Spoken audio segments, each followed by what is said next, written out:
자, 오늘은 이제 민수기 이제 16장이죠. 16장인데, 이 16장은 이제 고라 자손, 보통 고라 당이라고도 그러죠. 당을 지었으니까 고라 당의 반역과 징계를 내용으로 담고 있는데, 먼저 이제 단락으로 좀 구별하면 일단은 이제 고라와 다단과 아비람의 이제 반역이 1절서부터 35절에 있습니다. 그 1, 2절만 먼저 읽으면 레위의 증손 보아스의 손자 이스라엘의 아들 고라와 르벤 자손 엘리압의 아들 다단과 아비람과 벨렛의 아들 온이 당을 짓고 이스라엘 자손 총회에서 택함을 받은 자 곧 회중 가운데서 이름 있는 지휘관 250명과 함께 일어나서 모세를 거스릅니다. 자, 민수기 14장에서 우리가 가나안 정탐 그러면서 그 반역을 봤잖아요. 그 반역이 15장에서 잠시 중단되는 것처럼 거기서 이제 제사 문제를 다루고 있고 그런가 싶더니 16장에서 다시 그 반역의 본색이 드러납니다. 도대체 이 백성의 반역죄 불순 언제 끝날 것인지. 이번에 반역은 다름 아닌 거룩하신 하나님의 성막을 섬기는 레위인을 중심으로 해서 일어나게 돼요. 그 주범이 바로 레위의 증손 고핫의 손자 이스라엘의 아들 고라였죠. 그리고 그와 공모한 자들로 르벤 자손 엘리압의 아들 다단, 아비람, 그리고 벨렛의 아들 온이었어요. 그러니까 이 레위 지파와 르벤 지파 이쪽에서 이제 주가 돼서 이제 반역이 일으켰는데 이들이 이제 당을 짓고 이스라엘 회중 가운데 이름 있는 지휘관 250명. 이 지도자 그룹에 있는 250명이 함께 일어나서 이제 모세를 대적하게 되죠. 이 고라당의 반역이라는 사건명으로 알려진 이 반역에서의 중심 주제는 다른 게 아니에요. 리더십의 권위와 제사장직의 확대였습니다. 3절이 그걸 이제 얘기를 하고 있죠. 그들이 모여서 모세 아론을 거슬러 그들에게 이르되 너희가 분수에 지나도다. 회중이 다 각각 거룩하고 여호와께서도 그들 중에 계시거늘 너희가 어찌하여 여호와의 총회 위에 스스로 높였느냐. 자, 분명히 이제 주제는 리더십의 권위와 제사장의 확대죠. 근데 제가 이제 유대교 성서 해석을 이렇게 보다가 좀 재밌는 해석이 있어요.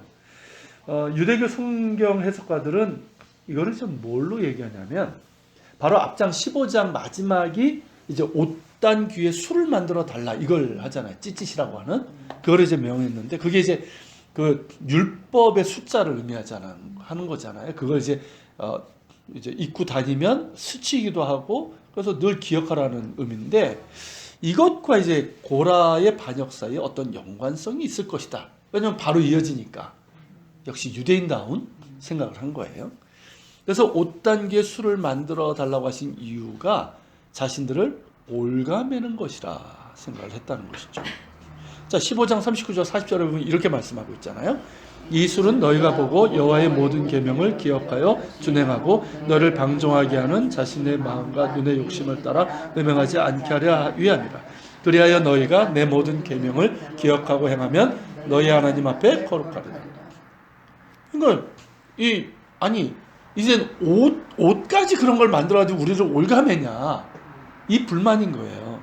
그러니까 이제 이에 대해서 이제 고라 자손과 반역에 참여한 이들은 이렇게 무거운 율법을 우리에게 부과한 이유가 무엇이냐라고 하면서 불만을 제기하고 반역을 일으켰다는 거죠. 이게 그 알렉산드리아에 살던 그 필로라고 하는 유대인 학자가 있어요. 그 사람이 쓴 책에 나와 있습니다. 자, 이런 해석은 백성들 가운데 그리고 이제 반역에 가담한 자들 가운데 그런 불만을 가진 자들이 상당수 있을 것이라는 짐작을 하게 되는 거예요. 고라당의 반역이 본질적으로 하나님의 말씀에 대한 반역적인 불순종이잖아요. 그렇기 때문에 일부 유대교 해석자들이 이런 생각이 전혀 근거가 없는 것은 아니다라는 생각이 들어요. 그러니까 어느 정도는 설득력이 있다라는 생각이 듭니다. 하지만 이 사건의 핵심은 뭡니까? 모세와 아론의 리더십의 권위에 대한 도전이고 또한 자신들에게 제사장 직분의 확대 요구이기 때문에 이 반역자들의 불만과 욕망이 그 자리를 중심에 자리를 잡고 있는 것이죠. 자, 고라를 중심으로 한 레위인들은 아론과 그의 아들들이 독점하고 있는 제사장직을 요구했고 르벤 지파의 아비람과 온은 장자 지파. 이게 루벤이 이제 출생 순서로 보면 장자잖아요. 그에 대한 이제 리더십을 요구했던 거예요. 그러나 이제 모세와 아론을 지도자로 또 제사장으로 세우신 것은 하나님이시죠. 그런 까닭에 이들의 반역은 리더십에 대한 불만과 반역이 아니라 하나님께 대한 거예요. 이들의 불만은 모세와 아론이 주어진 권한 이상으로 월권을 행하고 있다는 것이고 스스로를 높여서 백성들의 총에 군림하고 있다는 겁니다. 그러면서 주장하는 게 그거죠. 회중이 다 각각 거룩하고 여호와께서도 그들 중에 계시거늘. 이걸 근거로 해서 제사장의 특권을 요구하는 거예요. 그러니까 너희들만 뭐 거룩하냐 이 뜻이죠. 그러나 이들이 무지한 건지 아니면 무시하고 있는 것인지 몰라도 제사장직은 하나님께서 따로 구별하여 세우신 직분이고 제사장들을 도와서 성막을 섬기도록 한 레위인 역시 따로 구별해서 세운 직분이라는 사실. 그래서 이제 모든 직분은 하나님의 권위에서 나오는 것이고 하나님은 질서의 하나님이라는 이 사실이죠. 무지한 게 아니라 무시해버린 거라고 할 수 있는 건데 어쨌든 모두가 이제 제사장일 수는 없고 모두가 지도자일 수는 없는 거잖아요. 이는 지금도 마찬가지입니다. 만인 제사장론이 있잖아요. 이 만인 제사장론은 오직 예수 그리스도만이 중재자시다. 그러니까 중세 카톨릭 교회가 이 사제들이 그 자리를 차지했잖아요. 교황과 사제들. 이제 그거에 대한 이제 반론이잖아요. 종교개혁자들. 그러니까 오직 예수 그리스도만이 하나님과 인간 사이의 중재자가 될 수 있다. 그리고 모든 성도는 그리스도를 통해서 하나님께 나아갈 수 있다는 것이지 이게 만인 제사장 직분론이 아니에요. 이를테면 만인 목사론이 아닙니다. 그런데 지금 이렇게 보면 이것을 오해해서 목회자에게 부여된 권한과 직무를 가볍게 여기고 그에 대해서 도전하면서 하나님께서 교회에 부여하신 질서를 흐트리는 이들이 있어요. 지금 일정 교회들도 그렇고요. 노회에서도 이 문제들이 계속 생기고 있어요. 그러니까 목회의 직분과 권한을 계급과 힘으로 여기는 목사들도 문제지만 하나님께서 부여하신 직분과 리더십과 질서를 무시하는 이들 역시 죄 없다 할 수는 없을 겁니다. 하나님은 우리가 성경을 통해서 쭉 보지만 질서의 하나님이시잖아요. 그리고 이제 하나님께서 어떤 직분을 주실 때는 그 권한이 하나님께로부터 오는 거예요. 그렇죠? 그렇기 때문에 세우신 자들이 한 마음으로 동역하는 가운데 그리스도의 몸을 세워나가길 원하시는 것이죠. 자, 이들 고라당의 불만과 도전에 모세는 듣고 엎드립니다. 엎드리는 이유가 뭘까요? 하도 열받아가지고 제풀에 그냥 그게 아니거든요. 그렇죠.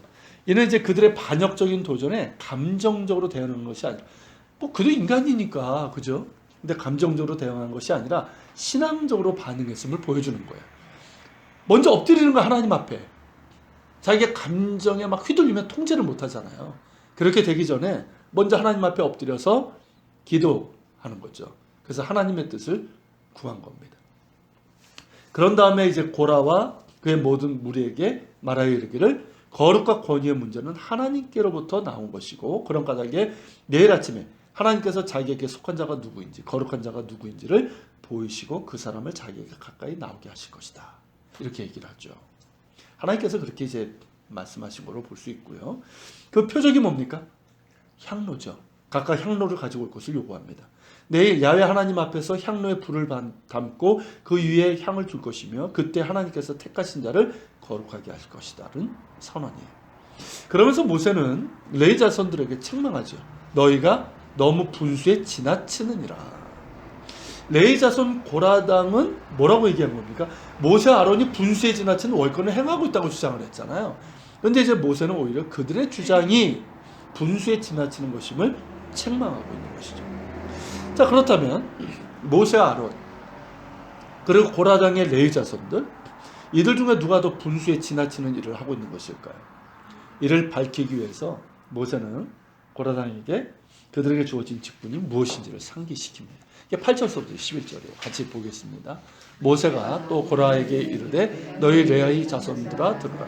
이스라엘의 하나님 중에서 너희를 구별하여 자기에게 가까이 하게 하사 여호와의 성막에서 봉사하게 하시며 회중 앞에 서서 그들을 대신하여 섬기게 하심이 너희에게 작은 일이겠느냐. 하나님이 너와 내 모든 형제 레위 자손으로 너와 함께 가까이 오게 하셨거늘 너희가 오히려 제사장의 직분을 구하느냐. 이를 위하여 너와 너의 무리가 다 모여서 여호와를 거스르는도다. 아론이 어떠한 사람이기에 너희가 그를 원망하느냐. 자, 모세 말대로 레위 자손들에게 부여진 직무는 결국 작은 게 아니죠. 하나님께서 이스라엘 회중에서 그들을 구별하셨잖아요. 구별하셔서 자기에게 가까이 하게 하시고 성막에서 봉사하게 하시고 또 회중 앞에 서서 그들을 대신하여 섬기게 하셨으니까 이를 어찌 작은 일이라고 할 수 있겠습니까? 그럼에도 이들은 제사장의 직분을 요구하고 있는 거예요. 즉 고라를 위시한 레위 자손들의 본성은 뭐냐면 단순한 불만이 아니라 제사장의 직분을 요구하고 있는 거예요. 특히 이제 고라가 그랬겠죠. 고라가 이제 제사장직을 탐냈는데, 그러니까 아론이 제사장이 된 것을 뭐라고 이제 공격한 거냐면 3절이 그건데, 모세 아론이 자의적으로 한 거다. 하나님이 명하신 게 아니라 너희가 자의적으로 한 거다 하면서 매도하면서 공격하고 있는 거예요.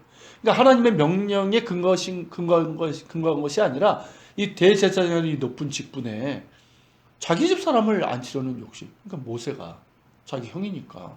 그러니까 쉽게 하면 그거죠. 지네들이 다 헤쳐먹는다 이 뜻이에요.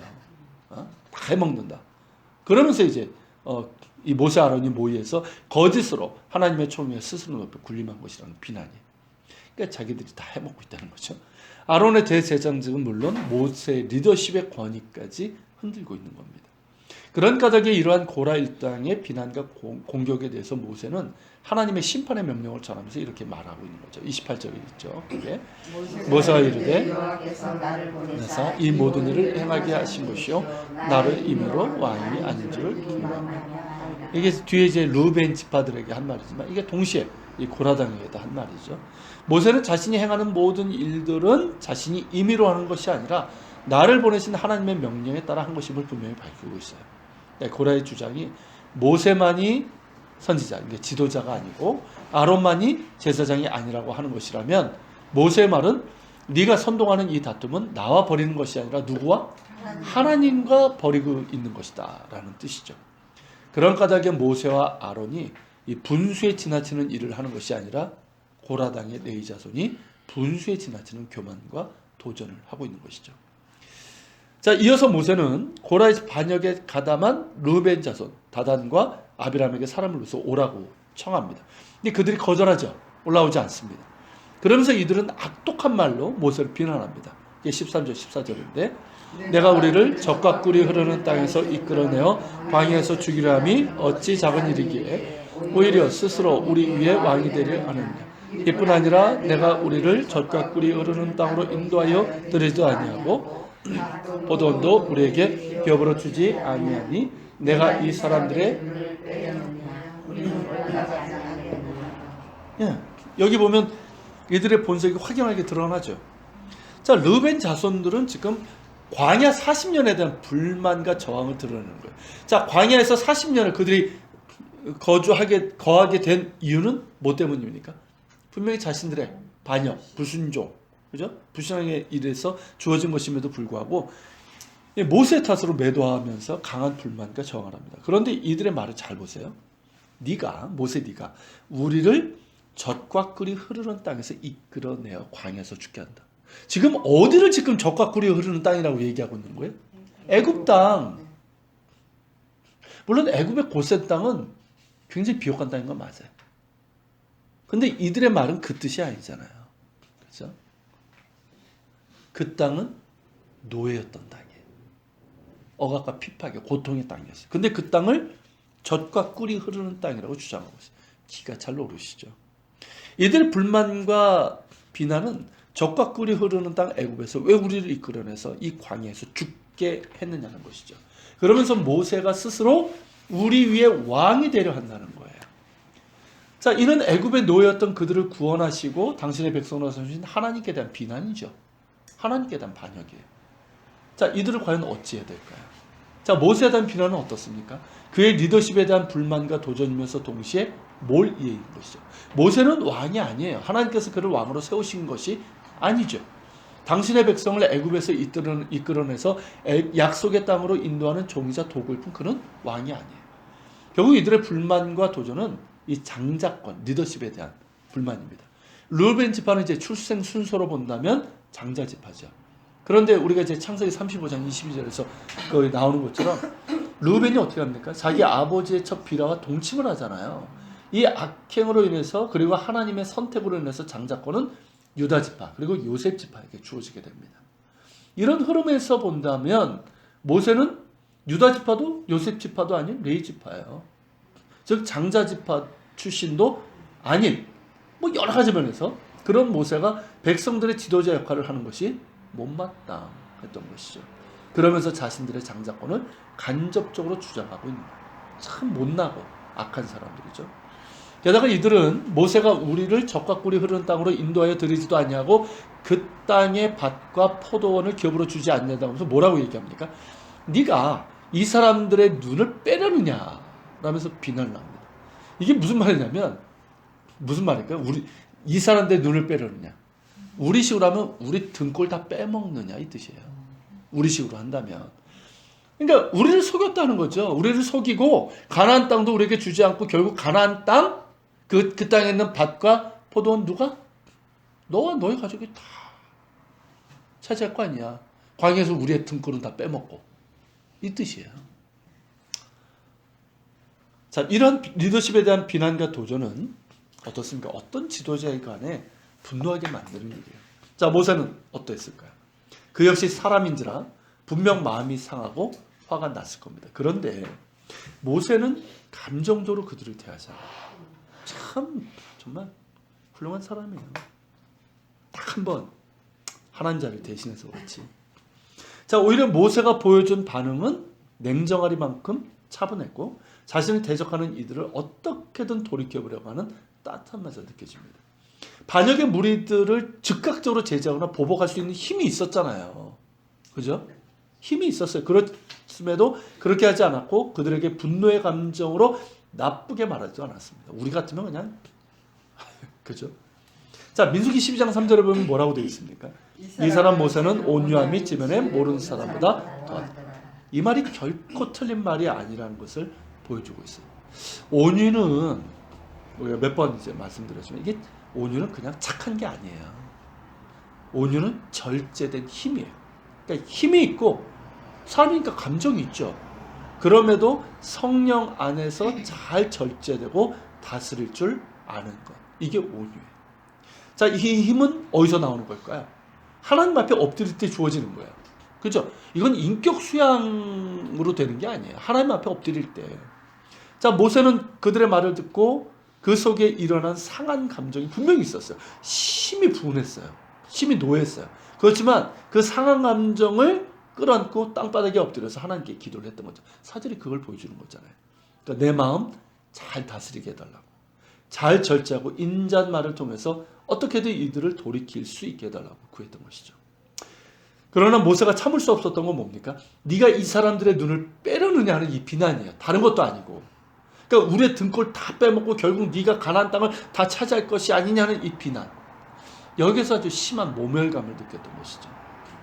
그러나 모세는 이 감정을 누구에게 토로합니까? 사람들에게 아니라 그들에게 이제 멱살 잡고 봐봐 내가 너희들에게 뺏은 거 있으면 갖고 와봐 이게 아니라 하나님께 토로하는 거예요. 15절이죠. 같이 읽겠습니다. 모세가 심히 노하여 여호와께 여짜오되 주는 그들의 헌물을 돌아보지 마옵소서. 나는 그들의 낙이 한 사람도 빼앗지 아니하였고 그들 중 한 사람도 해하지 아니하였나이다. 자, 자신은 지금까지 아무런 사역이 없었고 백성들이 하나님께 드린 헌물 조금도 탐한 적이 없었고 백성들에게 어떤 것도 빼앗지도 않았고 그들을 해하지도 않았다. 자기에게 주어진 힘을 가지고 그렇게 하지 않았다는 거예요. 하나님께 토로하고 있어요. 이 사실은 이 살아계신 하나님께서는 아실 것이라는 진심 어린 호소죠. 분명히 잘못을 하고도 하나님의 이름을 망령되이 일컬으면서 죄없음을 주장하는 파렴치한들이 있죠.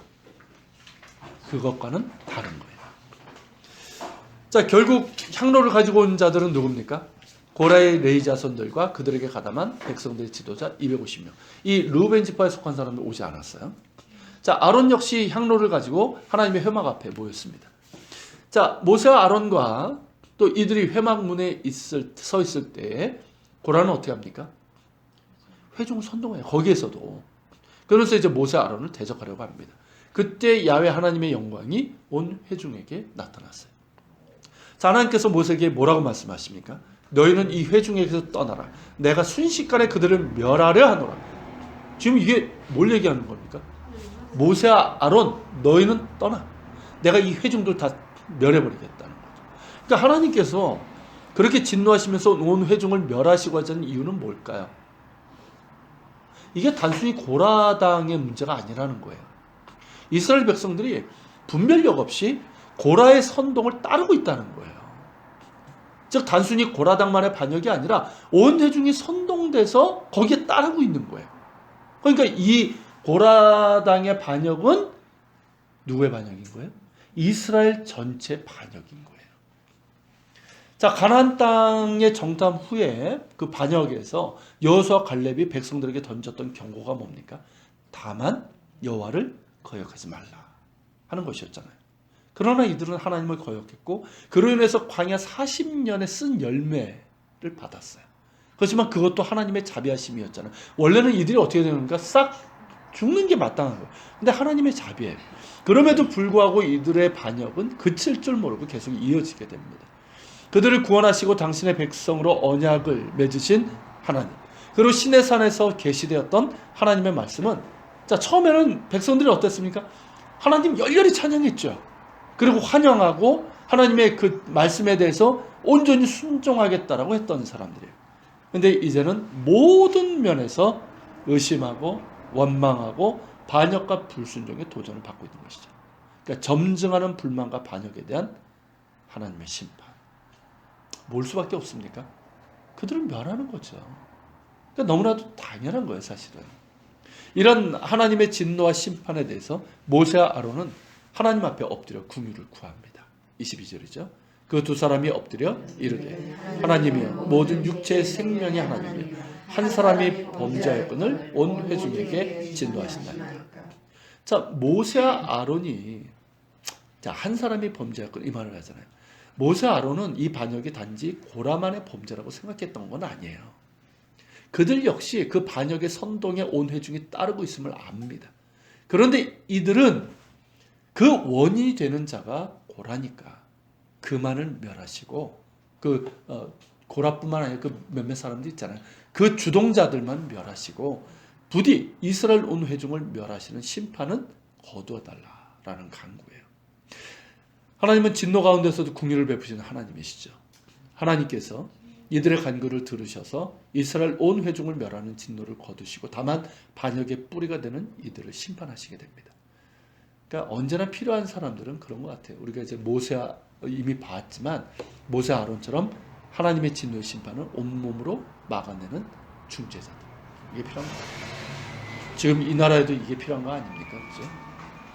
자, 하나님께서는 다시 모세에게 말씀하여 이르시기를 회중에게 명령하여 고라와 다단과 아비람의 장막 사방에서 떠나라고 하시죠.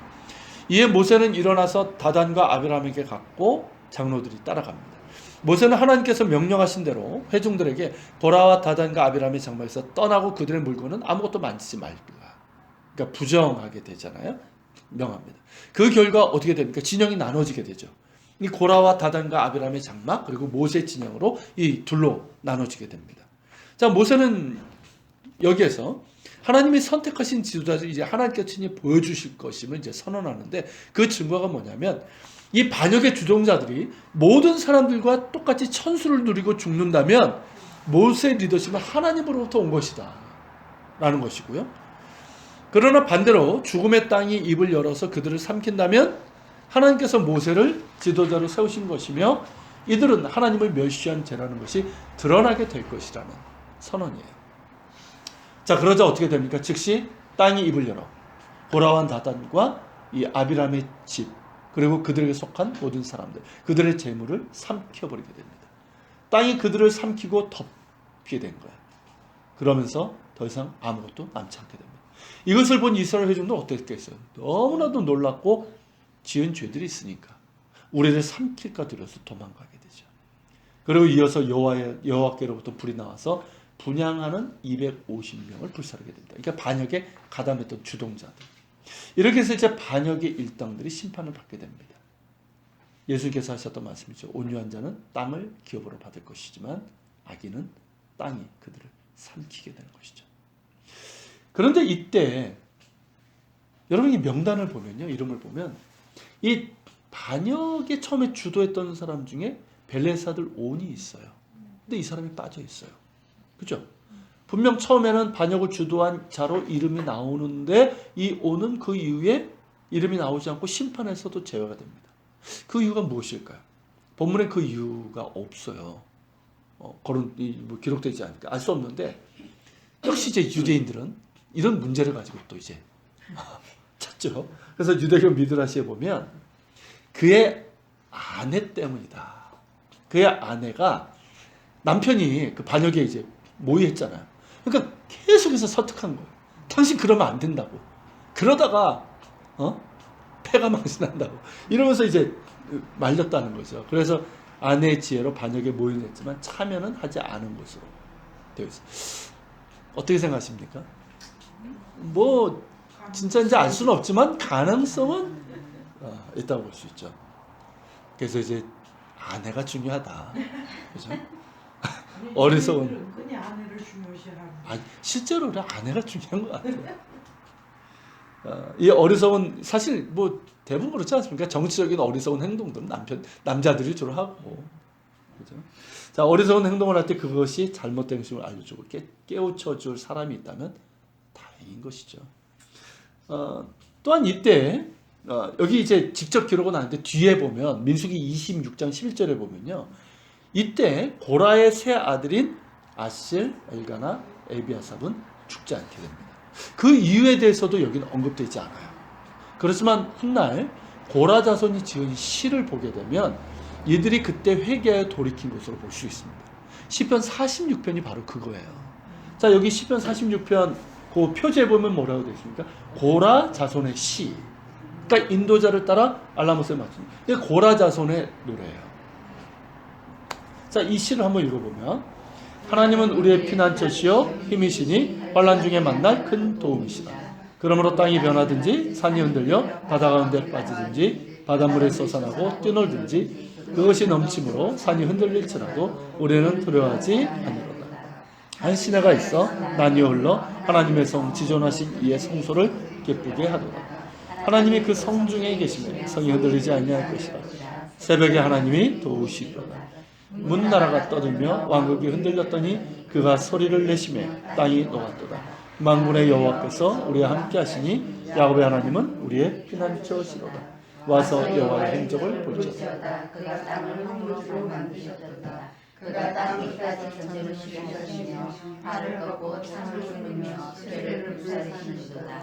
이르시기를 너희는 가만히 있어 내가 하나님 됨을 알지어다. 내가 문나라 중에서 높임을 받으리라. 내가 세계 중에서 높임을 받으리라 하시도다.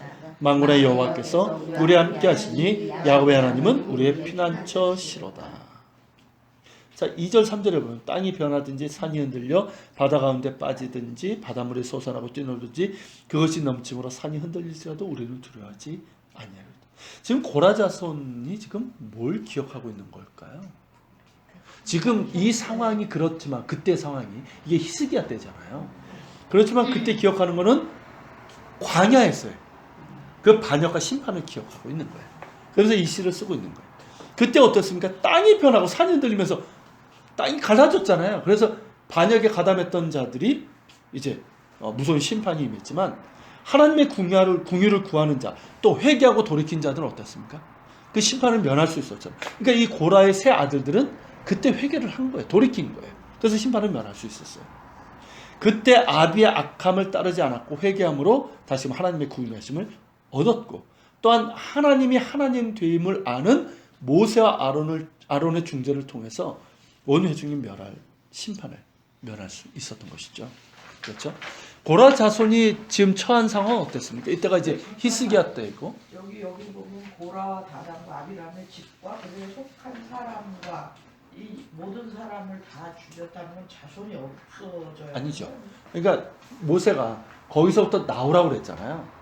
그러니까 그들 중에서 나온 사람이 있었던 거죠. 그러니까 애들은 나왔나? 자손들을 모르죠. 만약에 뭐 끝까지 애들을 붙잡고 안 돼 했던 사람들은 어쩔 수 없는 거고. 근데 이제 고라의 아들들처럼 회개하고 돌이켜서 나온 사람들은 그 심판에서 멸할 수 있었던 거죠. 그 뜻이죠. 자, 고라 자손이 이제 처한 상황은 이제 히스기야 때 아수르 왕 사네립이 침략해서 예루살렘을 포위하고 정말 풍전등화 같은 위기였잖아요. 이때 필요한 것은 이 고라 자손이 기억하는 거야. 이때 필요한 건 뭐냐면 자신들의 죄를 깨닫고 진실을 때문에 회개하는 것이고 하나님의 긍휼과 자비를 구하는 것임을 이 광야에서의 일을 거울 삼아서 노래하고 있는 거예요. 이때 실제로 했던 사람이 누굽니까? 히스기야잖아요. 그리고 기록되어 있지만 고라 자손도 그때 같이 히스기야와 같이 하나님께 회개하고 하나님의 긍휼을 구했던 걸 우리가 볼 수 있는 것이죠. 그리고 실제로 하나님께서 어떻게 하십니까? 새벽에 하나님이 도우시리라. 실제로 기록에 보면 뭐 성경에도 있지만 아수르의 그 기록에도 나와요.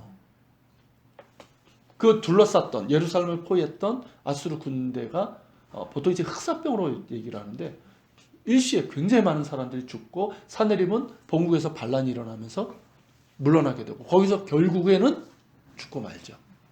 그러면서 이제 이 아수르의 공격에서 이제 벗어나게 되는데 하나님의 놀라운 능력이 그들 가운데 임하게 됩니다.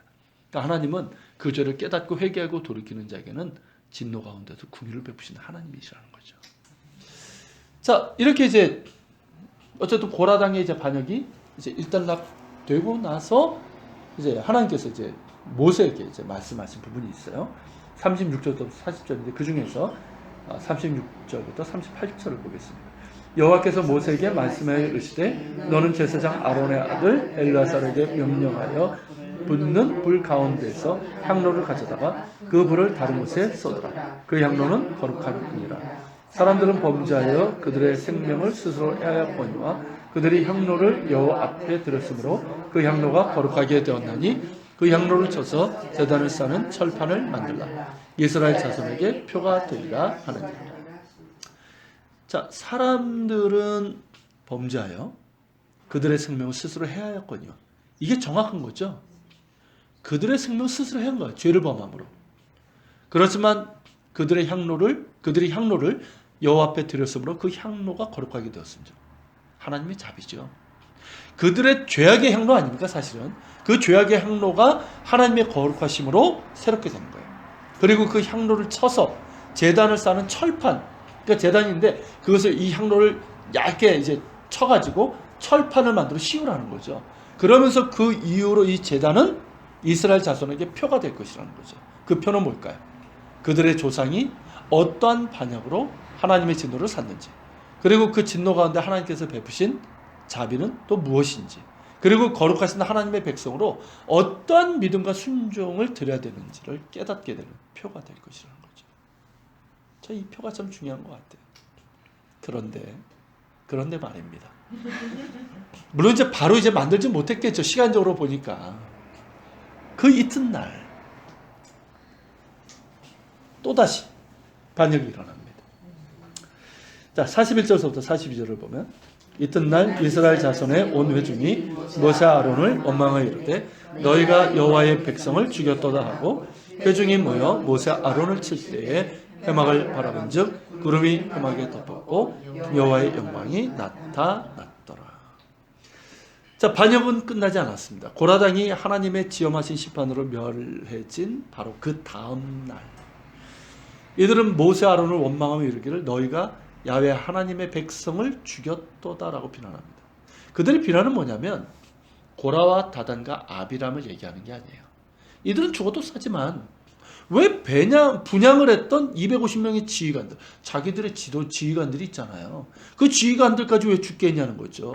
그 책임을 모세 아론에게 돌리고 있는 거예요. 이 말은 뭐냐면 모세 아론 너희가 하나님께 그들에게 벌을 내려달라고 구한 거 아니냐. 그래서 그들이 죽게 된 것이 아니냐면서 원망한 비난하고 있는 참으로 황당하고 난감한 상황이죠. 그런데 그때 하나님께서 회막 가운데 임하셔서 모세에게 말씀하십니다. 45절 너희는 이 회중에서 떠나라. 내가 순식간에 그들을 멸하려 하노라 하시매 그 두 사람이 엎드리니라. 어떻습니까? 고라당의 반역에 진노하셨던 것과 똑같죠. 고라당의 반역적인 불순종에 대한 하나님의 진노의 심판을 보았고 온 회중이 그들의 선동을 따랐지만 모세 아론이 그때 중재하면서 하나님께서 자비를 베푸셨잖아요. 그럼에도 불구하고 그것도 그 다음날 얼마 지난 것도 아니에요. 그 다음날 이러한 반역적인 행위를 하는 이스라엘 백성들에게 하나님께서 진노하신 것이죠. 마땅한 진노입니다. 이번에도 모세 아론은 하나님 앞에 엎드려 궁율하시길 구합니다. 그러나 그 반역의 불신앙에 대한 심판을 완전히 없애할 수는 없는 거예요. 다만 온 회중이 멸하는 심판만은 벗어날 수 있는 것이죠. 이 또한 하나님의 자비죠. 그 심판은 연병, 곧 전염병이었죠. 백성들 가운데 전염병이 시작이 됩니다. 그러나 사실은 그들 가운데 반역의 죄가 전염병으로 퍼져 있었던 것이죠. 그렇기 때문에 하나님의 진노로 인한 전염병은 오히려 그들 가운데 퍼진 이 반역의 전염병을 제거하는 일을 한 거죠. 모세는 아론에게 긴급하게 전합니다. 그래서 아론이 향로를 가져다가 제단에 불을 그것에 담고 그 위에 향을 피워가면서 급히 회중에게로 가서 그들을 위해서 속죄를 하게 되죠. 지금 필요한 건 뭡니까? 속죄 중죄이고 또한 회개이기 때문에 그래요. 그래서 아론은 향로를 가지고 백성들을 위해서 속죄하고 죽은 자와 산 자 사이에 서게 됩니다. 참 이게 참 역설적인 표현이죠. 죽은 자와 산 자에 서는 것. 이게 중재자의 역할인 것 같아요. 그렇게 이제 중재자로서 죽은 자와 산 자 사이에서 하나님의 긍휼을 구하며 백성들이 이제 회개할 것을 촉구하는 그 속죄 중재 가운데서 전염병이 그치게 되죠. 이러면서 죽은 자가 14,700명이었는데 이는 고라의 반역으로 죽은 사람들의 수는 제외한 겁니다. 그러니까 더 많은 사람들이 진노의 심판을 받아 죽었겠죠. 자, 50절 마지막 절에 보면 연병이 그침에 아론이 회막문 모세에게로 돌아오니라. 상징적인 표현이죠. 이제 아론이 성막으로 돌아왔고 이제 모든 것이 제자리로 돌아오게 되었다는 거죠. 하나님은 질서의 하나님이시고 겸손히 순종하는 자들을 기뻐하십니다. 자, 오늘은 여기까지 하겠고요. 뭐 질문이나 혹시 나누실 만한 게 있나요? 많은 걸 생각하게 하죠. 자, 우리 기도하고 마치도록 하겠습니다.